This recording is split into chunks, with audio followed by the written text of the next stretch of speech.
여러분 안녕하십니까?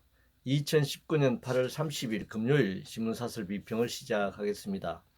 먼저 장관 후보 관련된 사설입니다. 중앙일보는 조국 등 뒤에 숨어 어물적 장관 꿈꾸는 다른 후보자들, 매일경제신문은 여당 조국 후보자 수사 비판 자제해야 한다. 문화일보는 문 대통령 아들까지 나선 여당 조국 구하기 궤변 총력전.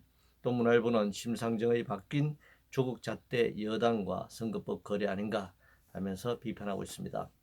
장관 임명을 조국 후보를 기준으로 할 수는 없습니다. 객관적 장관 임명 기준에 따라야 합니다. 먼저 여야가 국민의 의견을 물어 장관 임명 기준을 마련하여 여야를 막론하고 조국 후보가 그 기준에 맞는지 잣대를 대보면 될 것입니다.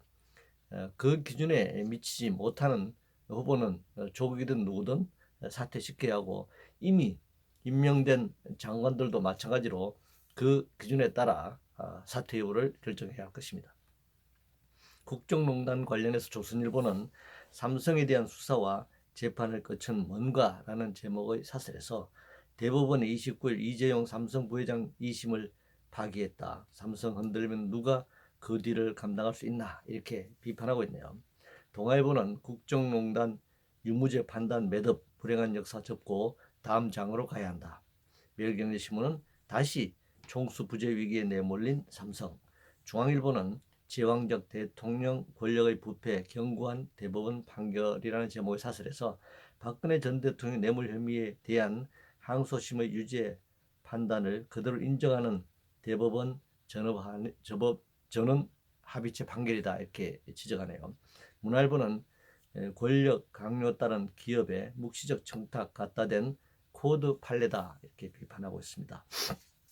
삼성의 범죄 행위가 아니라 삼성만 걱정하는 조선일보의 사설이라고 할 수 있습니다.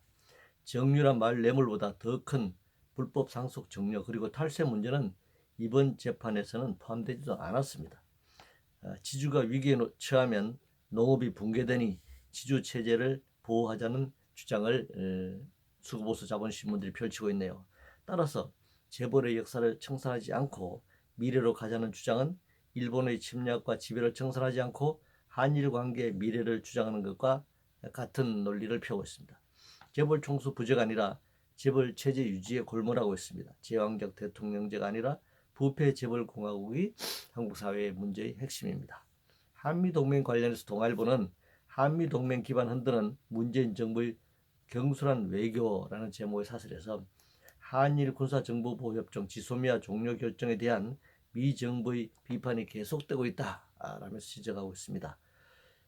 문재인 정부는 지소미아를 파기할 생각이 있었던 게 아니라 일본의 경제 보복을 철회시키기 위해 조건부 파기 선언을 한 상태일 뿐입니다. 미국은 그 정도조차도 한미동맹 이탈 움직임으로 경고하고 있습니다. 한국은 한미동맹에 너무 깊게 종속되어 있다고 할 수 있습니다. 예산 관련해서 조선일보는 저출산 고령화 국가가 4년 뒤 빚 1,000조 원 버틸 수 있나, 동아일보는 적자 국채로 사상 최대 예산 땜질 처방보다 민간 활력 살려야 한다라는 제목의 사설에서 내년 예산안 513조 5천억 원 확정에 대해서 얘기하고 있습니다. 매일경제신문은 복지 181조 원, 성장 70조 원, 내년 예산 큰 폭 수술 필요하다, 이렇게 지적하고 있습니다. 예산안 규모만 드러내놓고는 많다 적다 말해서는 안 됩니다. 총 GDP 대비 비율이 얼마인가, 총 국가재산, 개인재산을 포함해서 총 재산 대비 비율이 얼마인가, 그리고 비교를 하려면 OECD 국가 평균 조세 부담률을 놓고 비교해야 합니다. 성장 부문보다 복지 부문 예산이 많다고 비교하는 것도 의도를 가진 숫자 노름입니다. 경제 성장은 결과적으로 복지를 위해서 하는 일입니다. 복지 부문 예산도 당연히 그것이 지출될 경우에 성장에 기여할 수 있기 때문에 성장 부문 예산, 복지 부문 예산을 분리해서 설명할 수도 없는 일입니다. 저출산 관련해서 한경신문은 100조 예산 퍼붓고도 출산율 계속 추락, 정책 반성문부터 서야 한다라는 제목의 사설에서 규제 완화를 통해 경제 활력을 높이고 일자리를 늘리는 경제 정책을 펼쳐야 한다, 이렇게 주장하네요. 어떤 일자리가 문제인가입니다. 세계 최장시간 노동과 산재율, 높은 비정규직 비율, 낮은 소득 분배율, 높은 부채 비율, 높은 남녀 임금 격차, 그리고 양극화된 빈부 격차 확대, 유럽에 비해 잠자는 시간이 2시간이 적을 정도로 일에 매달려 있는 이런 상황을 전혀 고려하지 않고 출산율 문제를 얘기하기는 어렵다 이렇게 생각합니다. 선거법 관련해서 조선일보는 정의당 조국 반대 막으려 선거법 강행 반민주 폭거다라는 제목의 사설에서 준연동형 비례대표제라는 선거법 개정안에 대해서 비판하고 있습니다. 정치행위는 의도가 있을 것입니다. 그러나 일정상 처리해야 할 일이 쟁점이 되는 정치 일정과 겹칠 수도 있었을 것입니다. 연동형 비례대표제는 보수 양당 구조를 바꾸려는 선거제도 개혁인 것만은 분명합니다. 그렇다고 보수 양당에서 보수 다당이 나눠먹는 구조로 바뀐다면 이것도 의미가 없을 것입니다. 연동형 비례대표제가 아니라 현재의 부패한 이 지역구 국회의원 선출 제도를 폐지하고 전면 비례대표제로 바꿔야 한다고 생각합니다.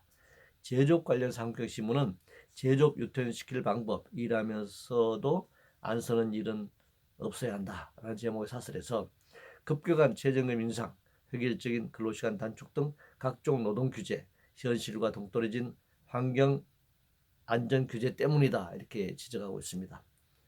그동안 국내 자본은 최저임금이 지금보다 낮았을 때나 지금보다 노동시간이 더 길었을 때 왜 해외로 나가지 않았을까요?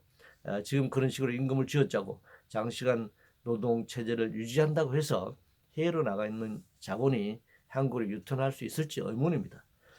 집회 시위 관련해서 한국경제신문은 평온 누릴 권리 짓밟는 집회 시위까지 법의 보호 대상인가라는 제목의 사설에서 청와대 인근 소음, 노상 방류와 임대료 하락을 호소하고 있다. 선진군, 학생인 남용 등 주민 피해 입히면 엄벌하고 있다. 이렇게 얘기하면서 청와대 주변의 집회 시위에 대해서 비판하고 있습니다. 헌법과 집시법이 보장하는 집회 시위 권리와 이로 인한 피해 사회는 충돌이 발생할 수밖에 없습니다. 중재자인 정부가 이를 조정해 나가야 합니다. 집회 시위 원칙과 부작용 문제는 별개 문제입니다. 부작용이 있다고 해서 집회 시위를 원천 봉쇄해서는 안 되는 일입니다. 그런 논리라면 주말마다 열리는 광화문 태극기 부대의 집회 시위와 소음은 굉장히 문제라고 할 수 있습니다. 그렇다고 예전처럼 집회 시위를 금지시킬 것인지 물어봐야 합니다. 이상으로 2019년 8월 30일 금요일 신문사설 비평을 모두 마치겠습니다.